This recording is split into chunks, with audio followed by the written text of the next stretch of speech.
ওয়াশিংটনে সম্প্রতি মার্কিন প্রেসিডেন্ট জো বাইডেনের সঙ্গে একটি দ্বিপাক্ষিক শীর্ষ সম্মেলনে বসেন ব্রিটিশ প্রধানমন্ত্রী স্যার কেইর স্টারমার। এই বৈঠকে দুপক্ষই অত্যন্ত গুরুত্বের সঙ্গে ইরান রাশিয়া আঘাতের বিষয়কে নিয়ে আলোচনা করেন। এই হুমকি মোকাবেলায় সামরিক সহযোগিতা আরো জোরদারে একমত হন এই দুই নেতা।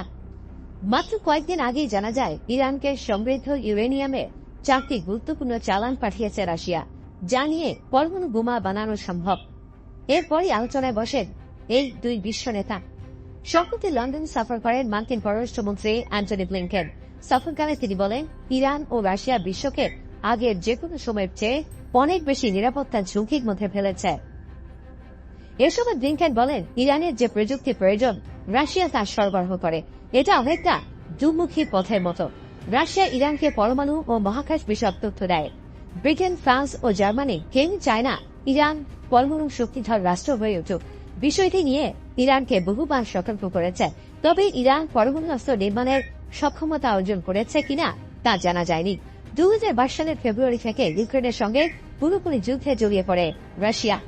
এই যুদ্ধ শুরুর পর থেকে ইরানের সঙ্গে রাশিয়ার সম্পর্কে চোখে পড়ার মতো পরিবর্তন আসে।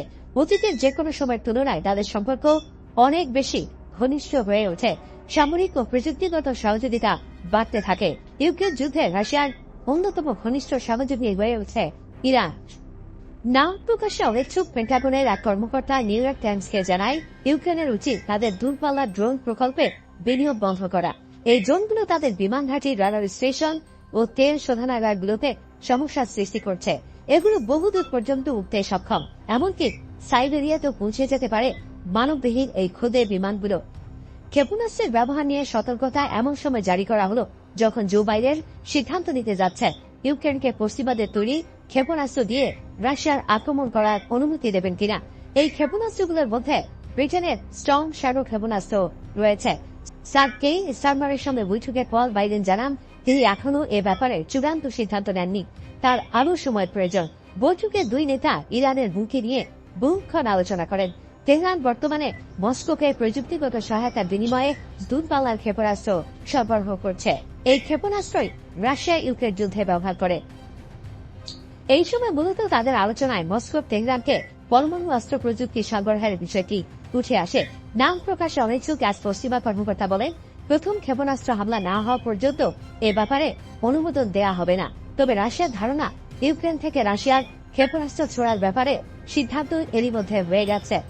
ইউক্রেনের প্রেসিডেন্ট ভলোদিমির জেলেনস্কি বেশ অনেকদিন ধরেই রাশিয়ার উপর ক্ষেপণাস্ত্র হামলা চালানোর অনুমতি চাইছেন, যাতে করে রাশিয়ার কুরস্ক অঞ্চলে অভিযান চালাতে পারে ইউক্রেন এবং রাশিয়ার বিমান ঘাঁটি ধ্বংস করে দেওয়া সম্ভব হয়।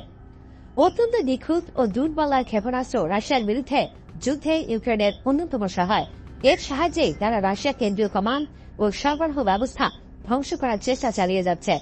এবার তার সঙ্গে তারা পশ্চিমা ক্ষেপণাস্ত্রগুলোকেও ব্যবহার করতে চায়।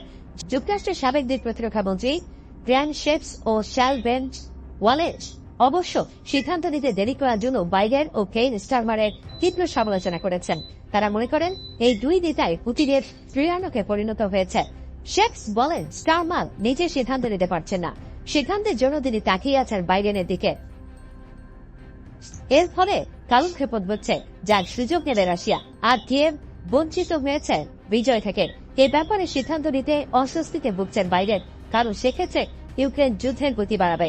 আর তাছাড়া যুদ্ধের গতিপথের পরিবর্তন আনার মতো যথেষ্ট সংখ্যক ক্ষেপণাস্ত্র ইউক্রেনের হাতে নেই। প্রেসিডেন্ট পুতিনের মতো একই মত প্রকাশ করেছেন রাশিয়ার নিরাপত্তা পরিষদের উপপ্রধান দিমিত্রি মেদভেদেভ। তিনি পরমাণু অস্ত্রের ব্যবহার নিয়ে এর আগে একাধিকবার হুঁশিয়ারি উচ্চারণ করেছেন। ইউক্রেন পশ্চিমা প্রযুক্তি ব্যবহার করলে রাশিয়া তাকে ছেড়ে দেবে না। এদিকে রাশিয়া ও ইউক্রেন তাদের মধ্যে যুদ্ধ শুরুর পর বৃহত্তম বন্দী বিনিময় সম্পন্ন করেছে। 2 দিনের মধ্যে দ্বিতীয়বার কাজটি করে তারা। জেলেনস্কি জানান, এ সময় 103 জন বন্দী বিনিময় সম্পন্ন হয়।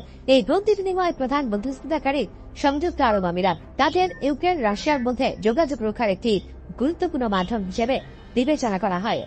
ইউক্রেনের একজন সেনা জানান, দ্বিতীয় বিশ্বযুদ্ধের পর এই প্রথম কোন দেশ রাশিয়ায় অভিযান চালিয়েছে। শুধু অভিযানই নয়, দক্ষিণ কুরস্ক অঞ্চলের দখলও নিয়েছে তারা। রাশিয়ার ভেতরে ইউক্রেনের এই সামরিক অভিযান নিয়ে বেশ চাপে আছেন প্রেসিডেন্ট পুতিন। তিনি এর কঠোর জবাব দেওয়ার চেষ্টা করছেন। তাতে কোনো সন্দেহ নেই। এছাড়া ইউক্রেনের এই অভিযানের পেছনে যে পশ্চিমা সমর্থন ও সহযোগিতা আছে তাও গোপন কোনো বিষয় নয়। এর ফলে প্রেসিডেন্ট পুতিন ইরানকে দিয়ে পশ্চিমা বিশ্বের উপর চাপ বাড়ানোর কৌশল জোরালো করতে পারেন বলে মনে করেন বিশ্লেষকরা।